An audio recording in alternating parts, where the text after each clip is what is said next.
Dans cette vidéo, nous allons corriger quelques exercices.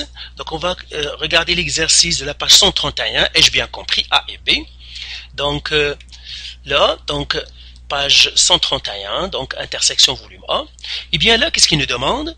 Calcule l'accroissement des abscisses et l'accroissement des ordonnées du point P1 au point P2. Donc premièrement, on va faire les points. Je vais me marquer ici mes points. Donc ici, je vais écrire donc P1. Ses coordonnées, c'est 3, moins 4. Et puis j'ai P2. Ses coordonnées, c'est 8, 8. Alors, les accroissements, c'est quoi en fait? C'est l'augmentation de l'abscisse, c'est-à-dire combien je vais partir de P1 à P2 horizontalement. C'est ça l'accroissement. Si je pars de P1 à P2, donc c'est ça le delta X, c'est-à-dire horizontalement. Et verticalement, c'est ce qu'on appelle delta Y, l'accroissement en delta Y. C'est comme une personne qui ne va se déplacer que horizontalement et verticalement. Et on cherche quel est le chemin qu'il va faire horizontalement et quel est le chemin qu'il va faire verticalement pour arriver au point P2. C'est ce qu'on appelle les accroissements. Le chemin qu'il va parcourir horizontalement, on l'appelle accroissement delta X ou accroissement d'abscisse. Le chemin qu'il va faire verticalement, c'est ce qu'on appelle l'accroissement en ordonnée ou bien l'accroissement selon l'axe des Y. Donc, c'est ça les accroissements, delta Y. Alors, comment on calcule en fait ces accroissements? Delta X, en fait, c'est X2 moins X1. Ça, c'est delta X. Alors, quand calcule au premier, le premier point, c'est X1. Donc, ça, c'est X1, Y1. Et ça, c'est X2, Y2. Alors, X2, c'est combien? En fait, c'est 8. Moins X1, c'est 3. Ce qui me fera delta X est égal à 5. Maintenant, si je calcule delta Y, alors delta Y, c'est Y2 moins Y1. Et c'est quoi Y2? Y2, en fait, encore c'est 8, moins Y1, c'est moins 4, qui va me donner finalement delta Y. 8 moins 4, c'est comme un plus, donc c'est 12. Ça veut dire quoi? Ça veut dire si je me déplace, si je ne peux me déplacer que horizontalement et verticalement, alors pour arriver de P1 à P2, eh bien je dois parcourir une distance delta X de 5 horizontalement et je dois faire un delta Y, c'est-à-dire verticalement, je dois me déplacer de 12. Donc c'est ça les accroissements. Maintenant faisons la même chose pour les accroissements avec le deuxième point. La même chose, le déplacement delta X, c'est en fait de combien je vais me déplacer horizontalement et puis je me déplace verticalement pour arriver au point P2. Donc attendez, donc ça c'est comme ça. C'est ça. Alors là, je vais effacer ces petits-là. Comme ça, pour qu'ils ne le mélangent pas. Donc ça, c'est delta X. La distance que je dois parcourir horizontalement. Et delta Y, c'est la distance que je dois parcourir verticalement. Tout en tenant du sens du signe. Parce que ici, par exemple, delta X est positif, ça veut dire que je vais me déplacer à droite.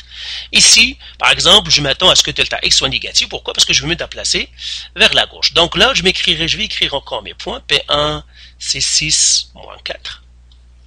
Et puis P2, c'est moins 8, 18. Alors le premier point encore, ça c'est X1, ça c'est X2, ça c'est Y2, pardon. C'est Y1, pardon. Ça c'est Y1. Et le deuxième point, en fait, ça c'est X2 et ça c'est Y2. Alors comment je calcule delta X? Encore une fois, c'est X2 moins X1 qui me donne, alors X2 c'est moins 8, moins X1 c'est 6, alors moins 8 moins 6 c'est moins 14. Ça veut dire que je dois me déplacer vers la gauche de 14 unités et je dois peut-être monter, on va voir de combien. Donc ça c'est delta X, je le mets ici, c'est moins 14. Maintenant je dois calculer delta Y. En fait c'est Y2 moins Y1. Et là je vais remplacer Y2 par sa valeur. Y2 c'est 18, donc moins. Y1 c'est 4, donc moins 4. Qui va me donner finalement 22. Donc là, je dois me déplacer verticalement de 22 unités vers le haut. Donc voilà, ça c'est la signification en fait des accroissements. Les accroissements sont intéressants parce que quand on va faire les calculs, eh bien mathématiquement, on s'intéresse de combien on se déplace horizontalement et de combien on se déplace verticalement. On fait comme si on ne peut se déplacer que horizontalement et verticalement. C'est pour cela que les accroissements sont très importants. Maintenant, question B. Donc, Alors je vais effacer ici pour qu'il nous laisse un peu d'espace. Donc je vais effacer ici. Donc on a calculé les accroissements. Ça aussi je vais l'effacer. Je laisse tout simplement les résultats des accroissements. C'est ça. Maintenant, petit b, ça c'était petit a. Donc petit b. Là, ils nous disent calcule la distance entre les points P1 et P2. Donc je vais faire 1. Alors comment on calcule la distance? En fait, pour calculer la distance entre deux points, par exemple P1 et P2, eh bien, en fait, il suffit de faire la racine carrée de delta x à la 2 plus delta y à la 2, c'est-à-dire les accroissements à la 2. C'est pour cela que les accroissements sont importants, parce que si je connais les accroissements, je peux calculer la distance. C'est pour cela que quand vous voulez calculer la distance, la première chose à faire, calculer les accroissements. Ça veut dire de combien je me déplace horizontalement, de combien je me déplace verticalement pour partir d'un point P1 à un point P2. Et là, maintenant, je vais faire pour le 1. Donc maintenant, la distance de P1, P2, elle est égale à la racine.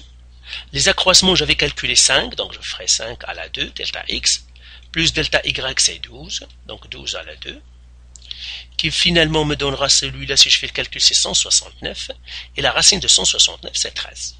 Ça veut dire quoi? Ça veut dire la distance entre les points P1 et P2, c'est 13. Ça veut dire si je calcule cette distance-là,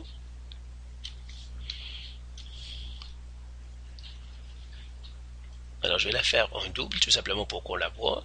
Si je mesure cette distance-là, eh bien je vais trouver 13 unités.